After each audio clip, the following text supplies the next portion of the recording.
Welcome, everyone, to Ancestral Voices, We Belong. We're here with another amazing episode, and I'm very, very excited to introduce my special guest today. His name is a name that you might know, Aysanabee. His given name is Evan Peng, and he was born in the community of Sandy Lake First Nation. Actually, he's a band member of Sandy Lake First Nation, which is located in Ontario, Canada. And he is an Oji-Cree singer and songwriter. Currently, he's based in Toronto and started out in journalism, but actively began pursuing his independent musical career in 2019, releasing the profoundly moving debut album, Watin, in 2022, which was quickly shortlisted on the Polaris Music Prize in 2023. CBC named his album as one of the best 22 albums in Canada. High praise for an incredible talent. His accolades are many. In the short time span he's been on the public music scene, having performed over 400 shows and counting. From the small stages to the big stages, Aysanabee mesmerizes audiences with his incredible storytelling skills and distinct vocals. He honors his roots and takes pride in family relationships and traditional Indigenous teachings.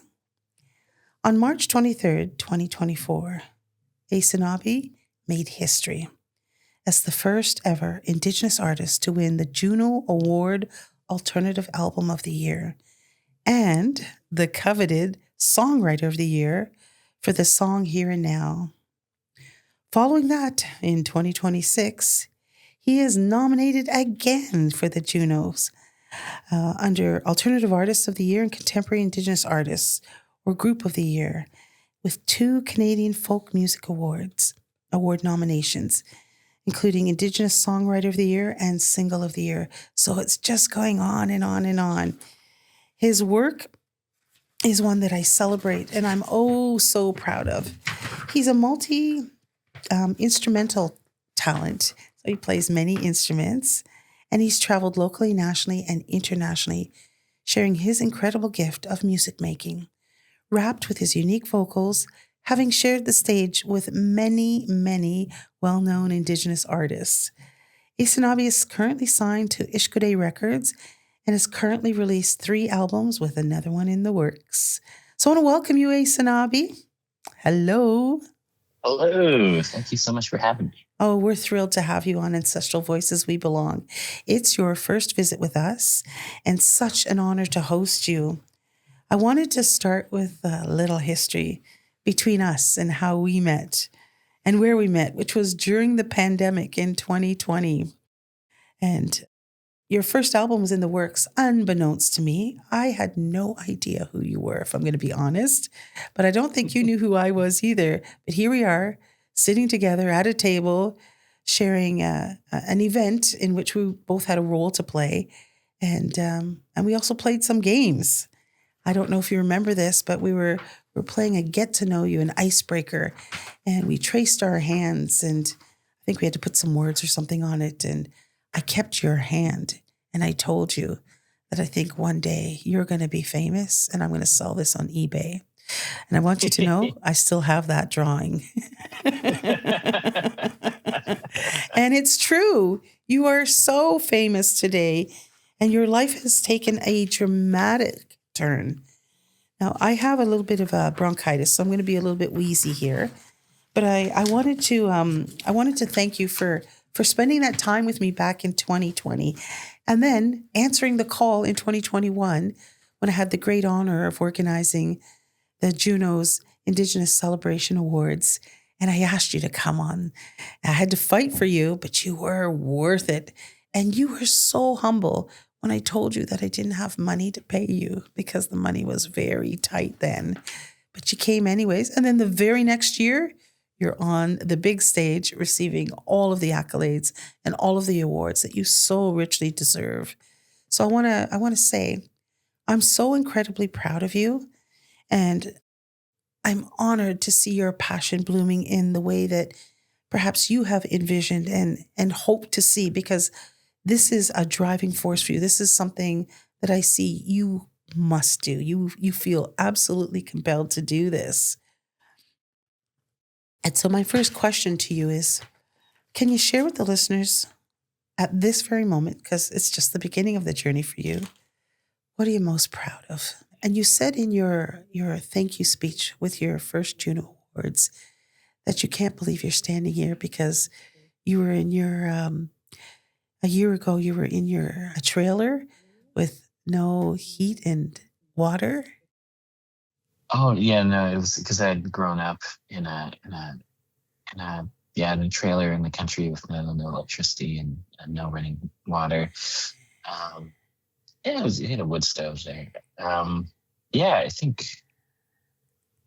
I'm really proud of this community that has kind of come together and kind of helped me see out this journey. I obviously owe so much to my family, and growing up a single mother, Yeah. my grandfather kind of driving us around everywhere we needed to go. You're close to him. Yeah, like we had not a lot in terms of wealth, but like quite a bit in terms of family who would make sure we were fed and Yeah. my grandfather was really supportive of my music early on, so he'd pick me up after I'd play a show, X's on my hand because I wasn't old enough to be there, and then drop me off at my apartment and stuff. And I think I'm proud of that upbringing, and I'm proud to like still have that drive and energy to kind of keep this thing going and stay authentic and just having this wonderful group of humans who believes in the project and helps me get stuff off the ground. They keep you rooted, right? Your roots are important. You live in a world and you perform in a world that isn't always entirely authentic. And the challenges to your sense of self and the rooted connections that sustain the passion and the creativity are necessary. And when I think about the rootedness of what it means to be, a celebrated Indigenous artist in a realm that's just starting to really widely provide opportunities for us and really good recognition, you are extraordinary. You are doing something that we haven't seen in a long time. You're the first. What's it feel like to be called the first in something that is your dream come true? And is it your dream come true? Yeah, no, it's I love writing songs. I love playing songs. I love sharing songs with people. I think I've always really enjoyed that aspect. Like it is wild to kind of have the history, making history in those ways. You made history. It's okay. Yeah, so if nothing else happens, I can have that, I guess. Not just like no, but I'm really blown away by getting to do that. But it is crazy because there's so much more attached to it now, right? Like it's wild because like I think like one of the biggest things I struggle with is like the social media aspect of it. Like how much do you put yourself out there and how much do you keep for yourself? So I didn't grow up around it, right? Like I literally grew up in the bush. I grew up in the forest. I wasn't out there. Maybe if I had a phone and was making TikToks about playing imaginary games in the bush, maybe I would. But maybe. I didn't have that. So like that's like one funny thing I kind of struggle with. So then, how did you get discovered? If you're in the bush, we're not walking through the bush looking for singers, songwriters. This is people on social media now. I was just like, oh dang. But yeah, I just moved to the city to pursue music, but then ended up going to college and ended up working in journalism. And then, it was like the pandemic where it really slowed down, but then picked up in a crazy way. And I always like it. I feel like I was the exception in certain scenarios because I know there was so many different artists who were starting to have this trajectory in like 2019, and like we're starting to like go on these big tours and putting out these incredible records. And then suddenly everyone had to stay home, and it was like, oh, so what do we do? A whole generation of artists seemed to just kind of have their plans derailed. Whereas like me, I was like, had a career in something in media and was like, okay, I guess you'll just do that. Yeah, I'll just do that. And so like the opposite happened, and started working on this album, and everything kind of blew up within the pandemic. And now I do this full time, and it's interesting. It is interesting. You know, there's not much that I feel grateful about during the pandemic, because it was terrible. It was a terrible experience. But I'm grateful that I met you. And I'm grateful that you said yes to the same event where it brought our hearts together. And, you know, we were able to connect on a personal level and a spiritual level, because, you know, my life walk is really connected to ceremonies and our cultural identities and really uplifting that. And in your music, what I have discovered is you hold that up as well through your storytelling writing style. And the way that you honored your grandfather on that first album is incredible. And it's also, there's also a story connected to the stage name that you use, because your birth name is Evan. And in interviews, do you prefer being addressed as Evan or Aysanabee, and why? You know, I both names are my own. Obviously, my mom named me Evan, so I like it. I like Evan too. I think Aysanabee, it's attached to my music. It's attached to me. It's attached to my family. I like going by both, but Aysanabee generally is what I'd be like asking questions. They'd ask questions to Aysanabee in interviews and stuff like that. But I think for me, like the background there is, so my name is supposed to be Evan Aysanabee. It's just my mother changed my last name on my birth certificate and on my documents, because she thought it'd be easier if I didn't have an Indigenous last name. Mm-hmm. And that just goes to like, you know, much different times that my grandfather lived in, much different times that my mother lived in. Obviously, there's still so much work to be done, and there's like a lot of systemic issues that for Indigenous people in this country, for sure. Yeah. And so like, on my legal documents, it still doesn't say Evan Aysanabee, but then there's like the whole thing attached to that too. Like, do I need to go out and get a government document to tell me who I am? You know, mm-hmm. It's complex. I mean, we are judged and categorized, and it's only, you know, in the most recent of times that there's a return to our traditional names.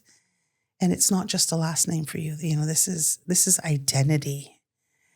Yeah. I remember when you first came on the scene, people had trouble with the pronunciation of it. And now everybody knows how to say your name. That must feel so good, because it's such a personal reflection of your identity. Well, I think it's been really cool too, because you know, I went up to Sandy Lake 2.5 years ago. It's the last time I'd been up there, because it's quite a mission to get up there. You fly in out of like, for me to get there from here, I'd probably fly out of like Thunder Bay, and then there's like the bush planes that go from like the little 6-seaters. Little, like they go to Sulacat, and then they get to Kauaiwan, and then they hop over the lake over to Sandy Lake. But I did get to go and spend time with family. And I had a bunch of cousins who were just like, you know, just young cousins who were like, they're so stoked to like see the family name on like billboards in like Canada's biggest city, you know, and like to see their name up in these bright lights and kind of so it was really, that was really special to me. A lot of communities, especially in the north, were so, it can be very isolating, and so I think Yes. it kind of gives them Hope. a window into what's possible, Yes. And I love that because It also gives Canadians an opportunity, right? To remember that there are northern communities. Yeah, no, exactly. And so I love that. Because Sandy Lake, it is the biggest community in the north, but it's still like small in relativity. Like it's the biggest in Northern Ontario, but that's like 3,500 registered members and like only like 2,500 who live in community. Right. So it's like big for up there, but it's small if you start looking at it in the larger context. Yeah. I mean, when you look across Canada and the various sizes of Indigenous communities, people are surprised, one, that we're still here, and shouldn't be surprised to know that upwards of 80% of us now live off reserve for a multiplicity of reasons. But it doesn't disconnect us from our community relations, and relationality is extremely important within Indigenous communities. And I'm sure as an Indigenous famous artist, you're asked a lot about your cultural background and your values and how that informs the work that you do. And how could it not, right?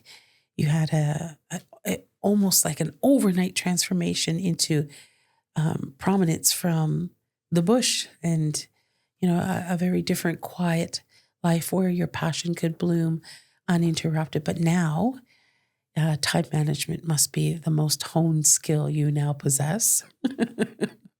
Yeah, you know what? It's interesting. It's like when I'm on tour and when I'm like life is crazy and hectic and chaotic, and it's like, oh, we gotta do like 8 things today. Yes. Time management. We just lock in, and like I think just through a multiple of different things I've done in life, like I kind of thrive in that setting. Yeah. I feel like it's been interesting to be home these last weeks.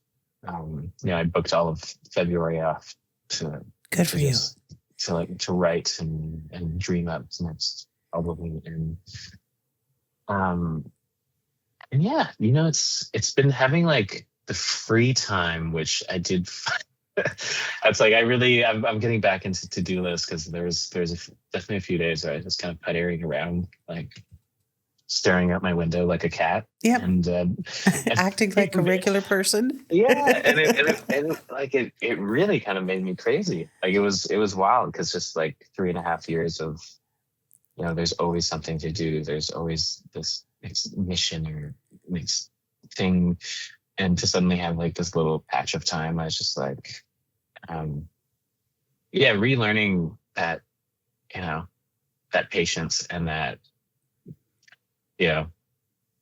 wasn't long ago where I was in Northern Ontario, and I had nothing but time, and yes. would be out in the forest. The slow-mo. Yeah. yeah. The slow-mo. How did you ramp it up though to keep a pace, like having 8 things to do in one day and traveling, to a wide variety of countries and cities and towns in short time periods? Like how do you suddenly train your body, one, to have the vocals last, get enough rest, which you're probably sleep deprived, still post because your socials are active, and then be present with what's being asked of you?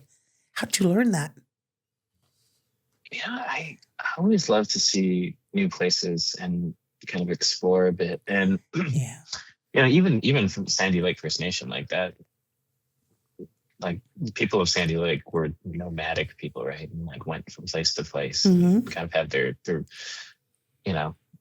places they would go to, but I don't think they really had like a sit still community. Like that kind of came later with the treaty, right? Right. So it is like, it's in your blood. It's in your blood. I love to go places. I love to like try and experience new cultures. Like obviously you don't get a ton of time when you're touring, but like I do try and like take something in and learn something about another group of people and how they do things, and like see different things and kind of learn, true histories of places. That stuff really does excite me quite a bit. And so I Uh-huh. think just the excitement definitely gives me a lot more energy, and that, and too, like when we're on the road, like I don't really party or anything. Good. I just like don't have the energy for it. Like I'm just like I know myself. I'm like, oh, if I have a beer, I'm gonna be tired for like 4 days. Like it's like I'm So just you like, yeah, know. And so like I know myself, I know my body, and I know, how things affect me. So I'm just Yeah. like, and I really appreciate people who decide to spend their, hard-earned money to come see me perform and come. So I Yes. really kind of create space for that and respect that. So I Well, you always want have to a make sure. huge fan base, and it's multi-generational. Were you surprised by that? Yeah, it's been really interesting. Like we did those two big tours across Canada, and it was it was wild to see the difference in age. Yeah, because there was definitely, where the shows were all ages. There was definitely kids who were like Yeah, crazy. five and six, and then um, there's everywhere from 5 to 6 to older generations. So it was like it was pretty Blue wild to the see Blue such a. Rinse group, hey? Yes. I've been to a couple of your live shows, and I always scan the audience. I always look to see who's there, because I expect our community, the Indigenous community, to come out and support you. But it's interesting to me to see how diverse your audience is and how active they are in letting you know that they appreciate you. The lineups you have, people waiting to take pictures with you, to have a few words, to offer some reflections. It probably nourishes your journalist mind a little bit. Yeah. Yeah, no, definitely. Like it's that is like one of another thing I think that keeps me going too is like I will go to like the merch table after and talk to people. And I know some artists who they want to do that, but they can't because it is like talking is kind of one of the most strenuous things to do when you're on tour. Oh, Um, but I drink a ton of water and tea, and when I'm not, I do vocal rest here and there. But yeah, I love to meet people and kind of hear how they came upon the music and how it impacted them. And I get these like really first person incredible moments with the people who come to the shows where they tell me, and you just get to know how deeply some of the songs have like affected certain people. And I mhm. think as the artist, like that's such a It's something special, validating. something special to get that I don't think a lot of people in the music industry get as much too, right? So I know like Right. it's because obviously if you're working behind the scenes and working on logistics and tour management, it's like can be such a like a all encompassing job. Yeah. Versus like getting to like see firsthand the impacts of this work, Yeah. So It's very visceral. It's physical, mental, spiritual, emotional kind of um, outpourings that I have witnessed. I've seen people cry because they're seeing you. I've seen people just be so overjoyed that they struggle with finding some sort of word clothing to say to you. They just want to be in your presence. And, you know, if you weren't rooted in your sense of self and, still able to maintain your authenticity, that could shake somebody as an artist. Your ego could definitely explode, and it might be more difficult to be present with those who are trying to share their hearts with yours. But you always find time. In the teachings that I follow, they say time is the most precious gift you can give to another. Do you feel like in like the current rendition of who you are, time is allowing you to continue in that way?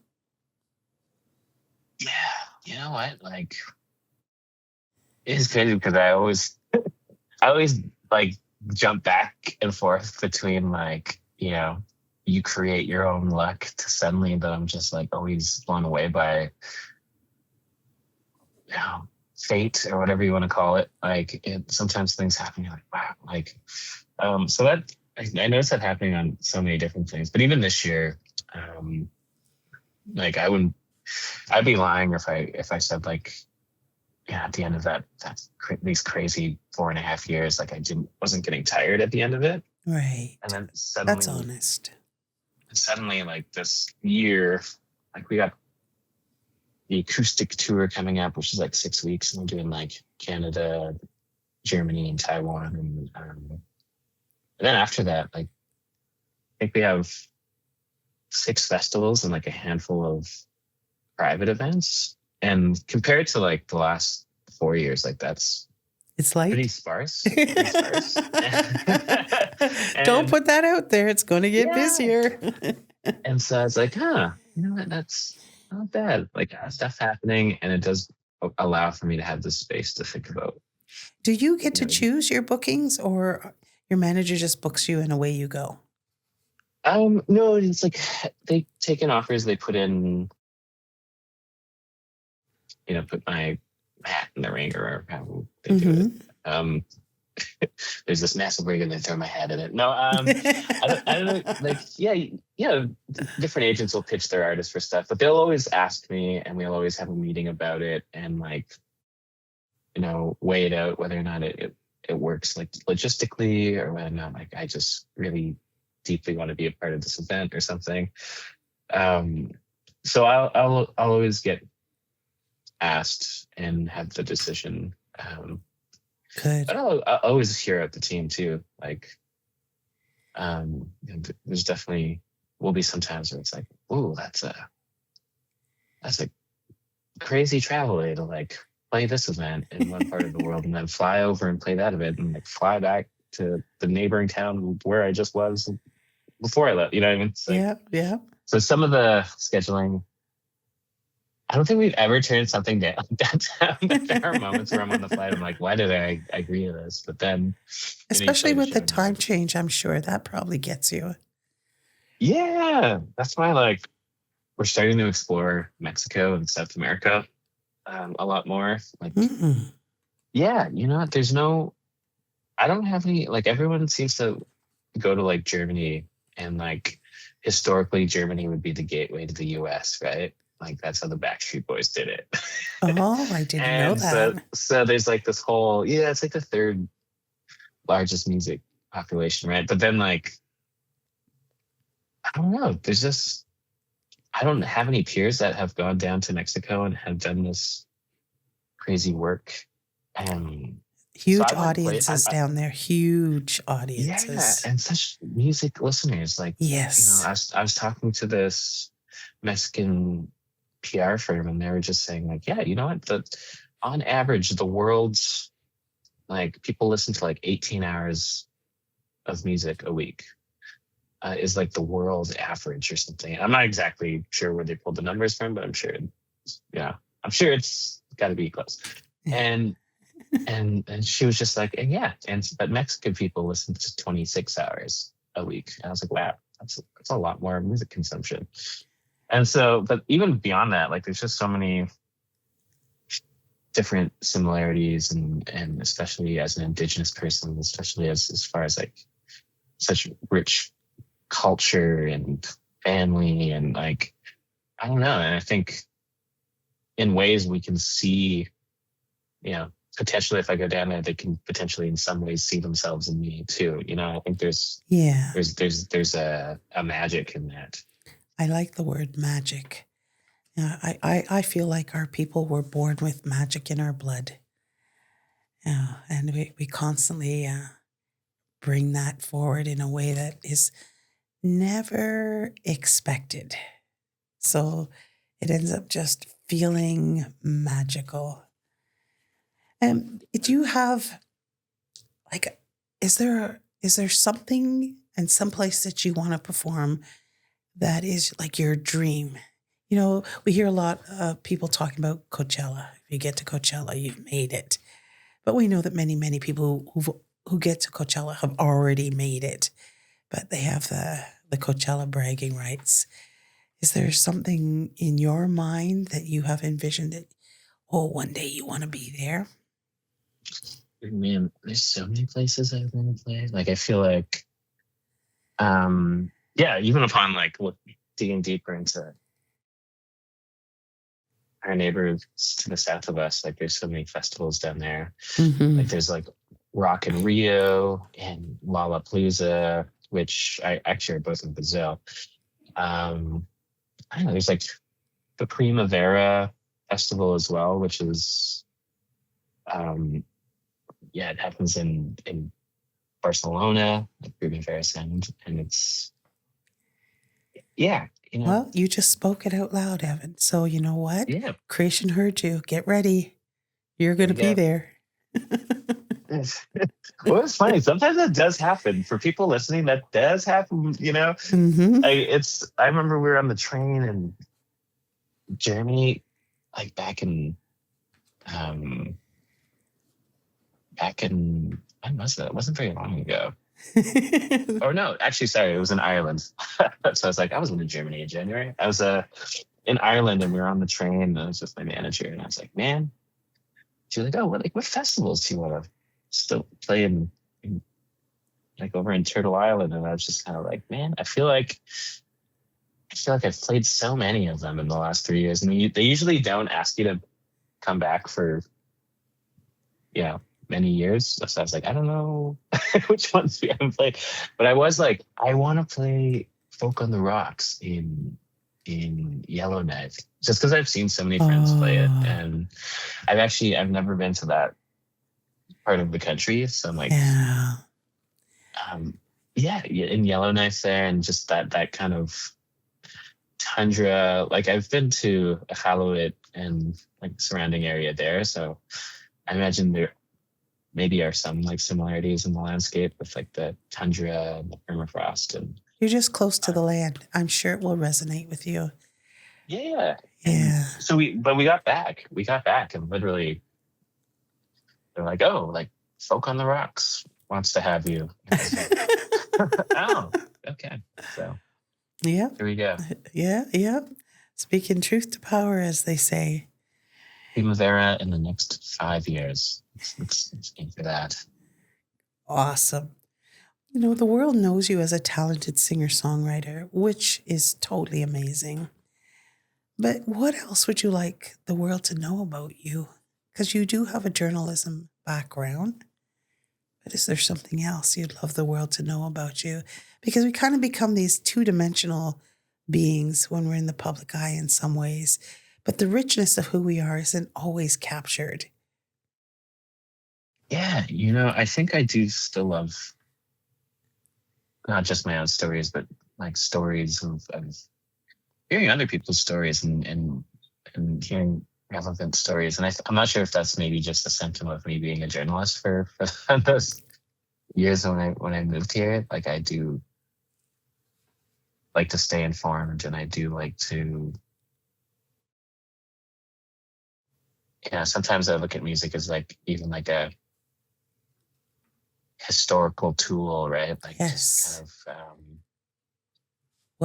well said. Yeah, it is. Like making music that helps kind of define a specific time or a specific moment. Like you can listen to listen to music from the 70s, you know, listen to music from the 80s, listen to Jimi Hendrix, and kind of get a glimpse of what that time must have been like, you know.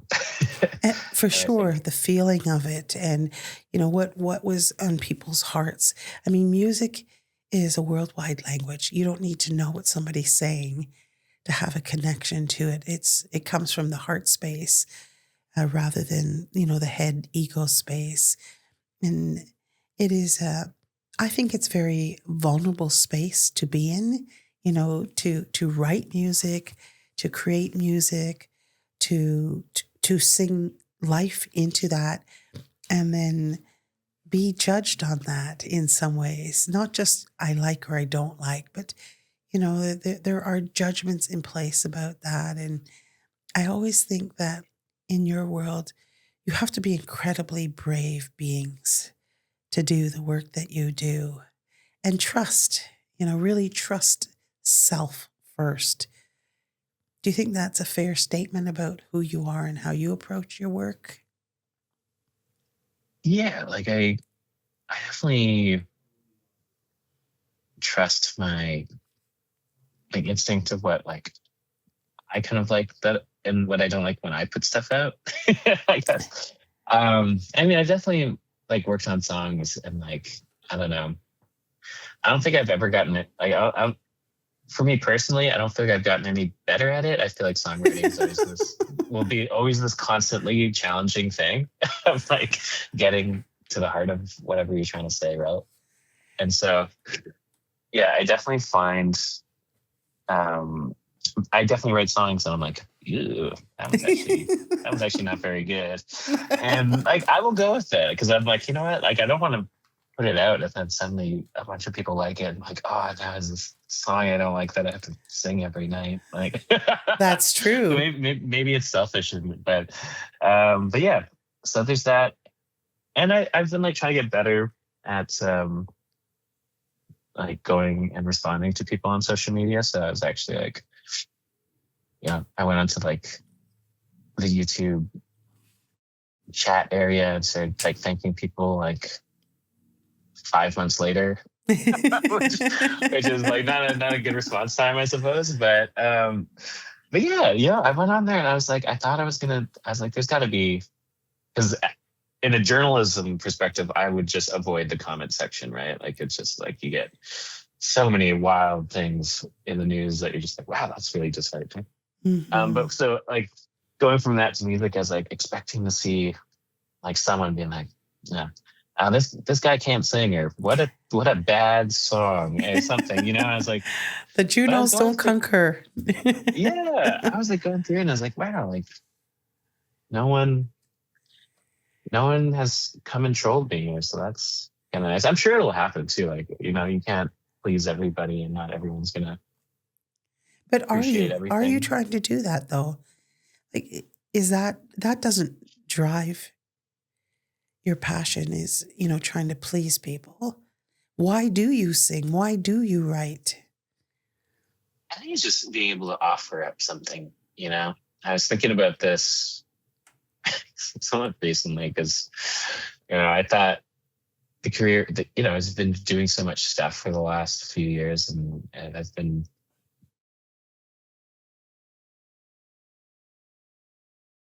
early last year. I was like, you know, I think I've saved up enough money. I think I might like buy myself a house. And Wow! Congratulations! yeah, Yay! but I bought two tours instead. So touring is wildly expensive. Even if like Yes. you like sell a ton of tickets, like it's the logistics of it is so wild. Yeah. Um, and I gladly do it, you know. And it's all about investment and like building it up, and then the next one, and you know, eventually it gets to a spot, right? But within that, I was like thinking about that as I was like, um, well, what does that mean? How does that make me feel? And I don't know, like to be able to just make music and make art and kind of add this little thing to this, you know, massive library of all these other amazing artists who've done the same thing, who've just added this little human thing to, you know, for people to listen to for generations to come. Like that's You, nice to leave yeah, something very you're a star. human You're here. you're a unique little star, you know, in the world of the arts is unique. Yeah, there's similarities, and you know, we have these big blanket kind of statements. You know, they're a singer, they're a songwriter, they're this, they're that. But at the end of the day, when you kind of, drill it all down, it's a unique, shiny star that's just you. It's all you, all that travels with you, all that lives in you, and all that will continue to live when, you've transformed back into your true self. Your musical genre is extremely diverse.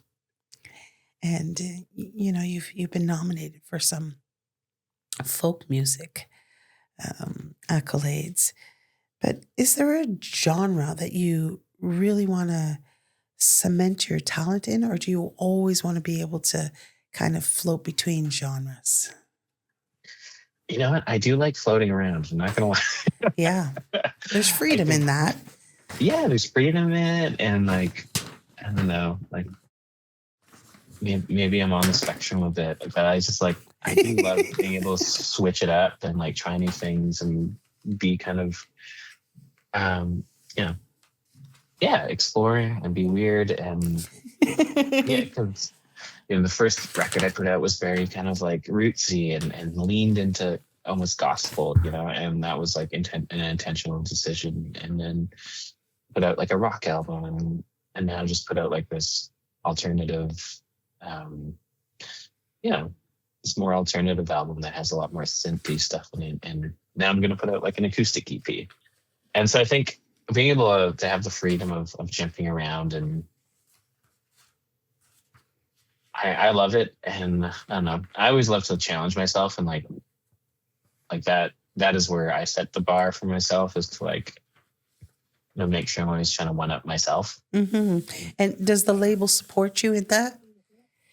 Yeah, you know what? The creative freedom has been pretty good. I mean, I hear, you hear horror stories, or you read online or whatever. And I've met some people who definitely have been limited by, the entities they work with, that they can't do the things that they want to do. They're like, no, you make this kind of music. It's like, that would be wild for me, but it would be suffocating. Suffocating, but I mean, some people make, tons of wealth doing that. I don't know. Maybe there's. I look at what happened to Elvis, and he wanted to explore, but he was definitely put in a lane. Yeah. Oh man. Died unhappy. I didn't read any of the books, but I watched the movie, and I didn't. Yeah. I didn't. It's easy to digest. It's quick. Yeah. But it seemed like really wild management on that front. Mm-hmm. Yeah, cowboy style. Yeah. So no, really, really good creative freedom, and it's weird too to be in this space I'm at right now, where I feel like the luxury of time. But it was crazy though, because the trajectory has been so skyrocketing. Crazy. Yeah, it's a skyrocket. You didn't gradually go. You just went psh, all the way up. Yeah, and I think I can't remember who said that. Like, it's not like this. This is kind of, so there will come a time where it's going to like, it's going to level out a bit. And I think it's been interesting to kind of switch gears to be all over the place all at once, and then suddenly being like, okay. It's well, early in your career, it gives you an opportunity to really distill where your heart feels best, I think. You've had the opportunity to share the stage with some very, very well-known talent, including people like Sarah McLachlan and Blue Rodeo and Cleo and the Arkells and Nickelback. These are just to name a few. But who would you really like to sing with? Oh man, because there's a lot to choose from. Yeah, I mean, there's a lot of really interesting artists that I think I used to think of that as like, who's the biggest star who I love? But I think now I'm getting to a point where it's just like, man, who's like, this is a really interesting human whom I would love to like meet and their brain. And there's like so many great artists I can think of. Do you like collaborations? Do you like singing with artists, or do you just like to work with them and maybe write for them?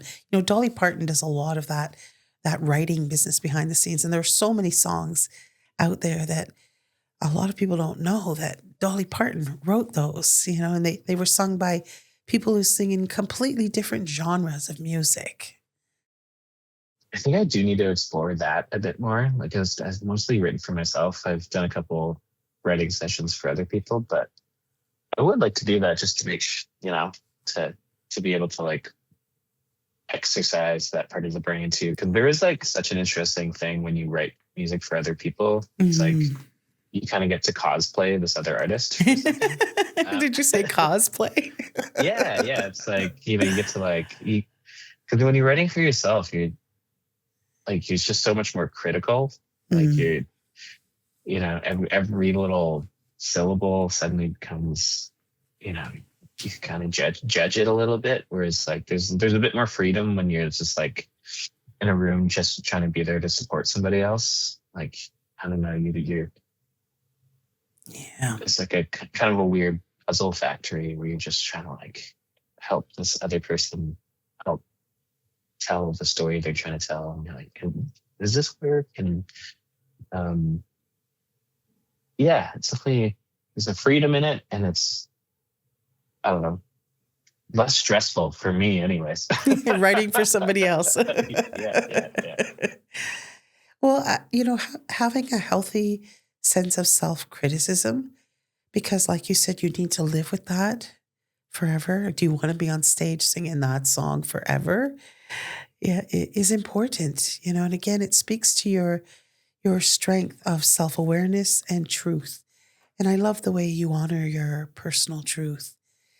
It's been interesting to hear a little bit about what's currently on your heart. And I wonder in 10 years how you will reflect on what this past decade was like for you, because I don't see you slowing down anytime soon. But do you see yourself singing yourself into retirement, or, at least being, in that realm as your forever job? Yeah, I can't see myself ever not making music. Eventually, though, I imagine like I wouldn't be able to keep up the same touring schedule. But you might get old. Yeah, and like I thought about that. I was like, what would I do if I was just like, can only walk so far, and like. Well, the Rolling Stones are still doing it. You can do it. Yeah, I mean, aren't they ancient by now?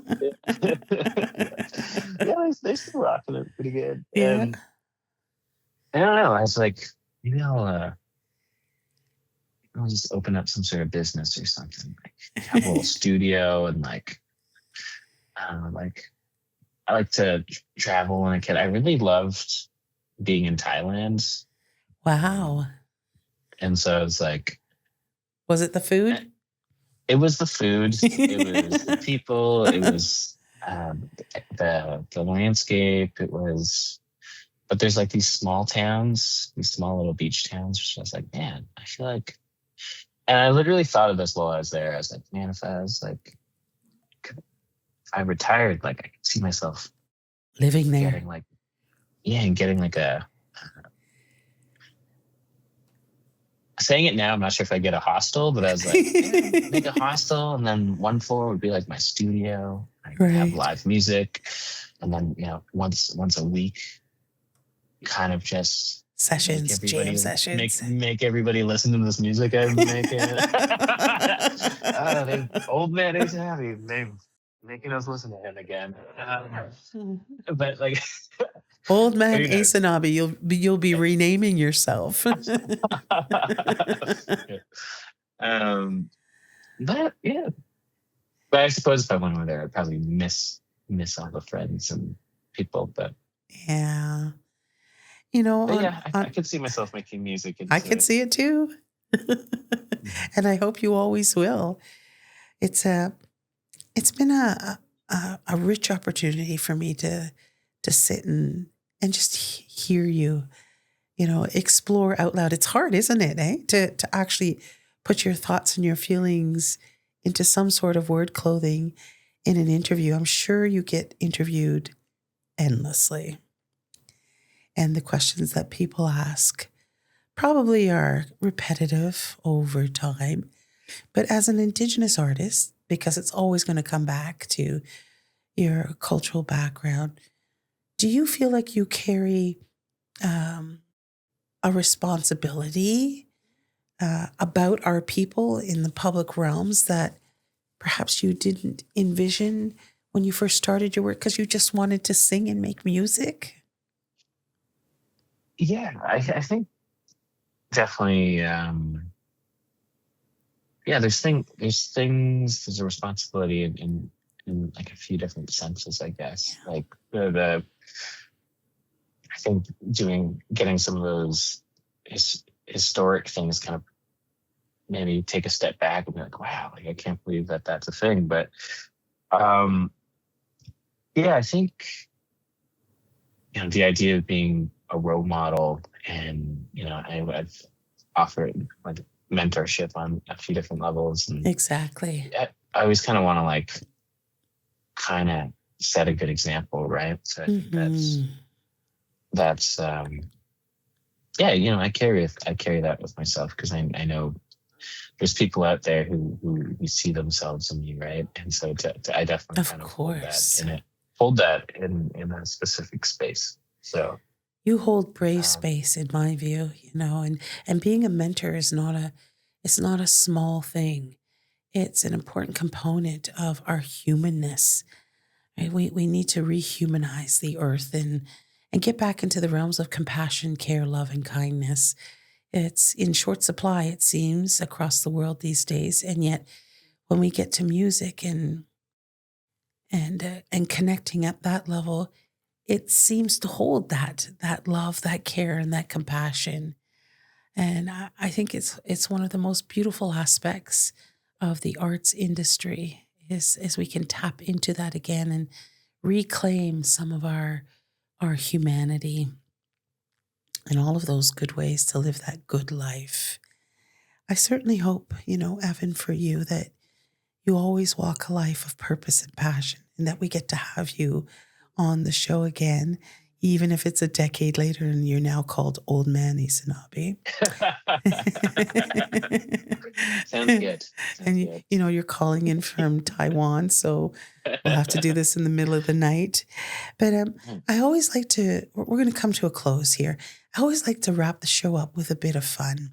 Because in all seriousness, you gave some very serious answers and thoughtful answers to some of the prodding questions I have. And while there are so many questions you can ask, there's also a limitation in how long an attention span is. And we know it's getting shorter and shorter, right? The commercials are like almost blips now, and they talk at rapid speed. And what did they just say? I'm buying it anyways. Okay, I'm in. But I got into the habit of doing what I call an RFQ as a wrap up to the show. And I know in the business world that's known as a request for quotes, but for me, it's rapid fire questions. Oh, so are you in? Yeah. Good, because you don't have a choice. You're my guest, so I'm going to ask you. Sounds good. And so these are just spur of the moment, what's on your heart. So don't overthink it. Whatever comes to mind, say it, because it's probably the truth. You ready? Ready. Okay. First one. Are you a sweet or sour lover? Not even savory on there. So I guess probably more sour. I didn't put savory in. And then I thought twice about putting the word lover because that has connotations. But we're not going there, are we? What's your hands down favorite food? Man, probably Thai food. I feel like I could always have like a Thai curry or a pad Thai. Yes. What's your favorite country and why? Favorite country. I'm not sure if I have a favorite, but lately the one I've I went to Taiwan back in May, and I'm going back. I'm going back in the next couple months. Yay. Yeah, I feel like there's so much to explore there. Honestly, there's a massive Indigenous population too, which I Interesting. as of aware of, and so like I spent a lot of time with communities out there and learned Write a lot. about it. Share it with us. Yeah. Do a vlog or something. I will. Like you're not busy enough. Put it in there. Yeah. Into perspective, there's 22 million people there too, just so you know, on an island that's like 22 million? Yeah, on an island that is 6 times the size of PEI. So. Oh my Lord. I'm relatively ignorant about how vast our world is. And I know we've got about 9 billion people on the planet, but I never think about how and where they're housed. I know that I love people, and obviously you do too. But let's get to the next question, because this one may be fun for you. If you were a superhero, what superpower would you love most? Oh man, I thought about this one at length, and I'm always like, so I'm like, don't overthink it. I am. I'm just now. Nope. So many. Okay, pick two then. Pick two. You can pick 2 powers, but give us an answer. If I could do 2 right now, flying would definitely be one of them. And then, it would save a lot of money, wouldn't it? Yeah. You just get good views all the time. You can go places you don't be in traffic. Yeah. One more. Flying and I'm not sure if it's like super speed or teleportation. All these things seem to do with traveling. I movement. Like to go places is maybe it's because you're still young. Maybe. Go places. You're going to get to my age and you're going to be happy to sit in a chair, be served a cup of tea. That'll be old man Aysanabee. We're getting the listeners used to that term because it may come true. All right, last one. What is the best advice you've ever been given? One thing that's kind of felt close was probably the last piece of advice my grandfather gave me was just do the things that you say you're going to do. Oh. And so I kind of keep that one. And so I kind of think about that whenever.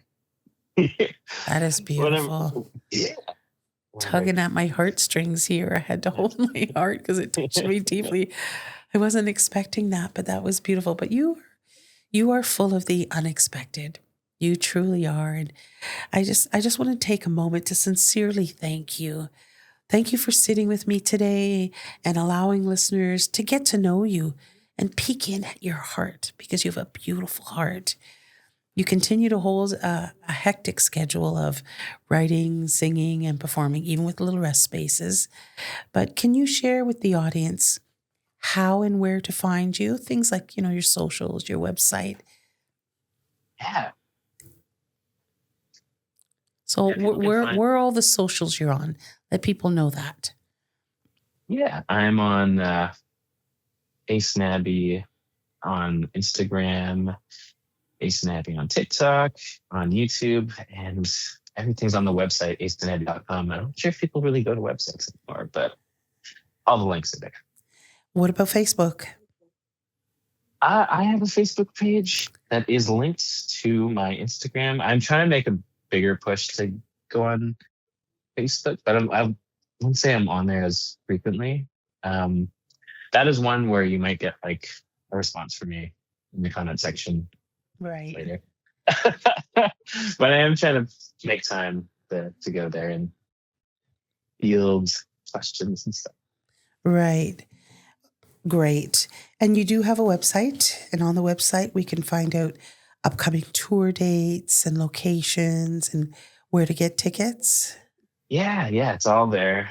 We got the Timelines acoustic tour coming up, and after that, there's like some festivals and some festivals. Lots going on. Can you spell out your website for listeners, because they may not know how to spell your name? even though they've learned how to pronounce it right. So, so be generous here, spell it out. And listeners, please take a moment to follow, like, and share. Go ahead. And it's aysanabee.com. So that's AYSANABEE.com. .com.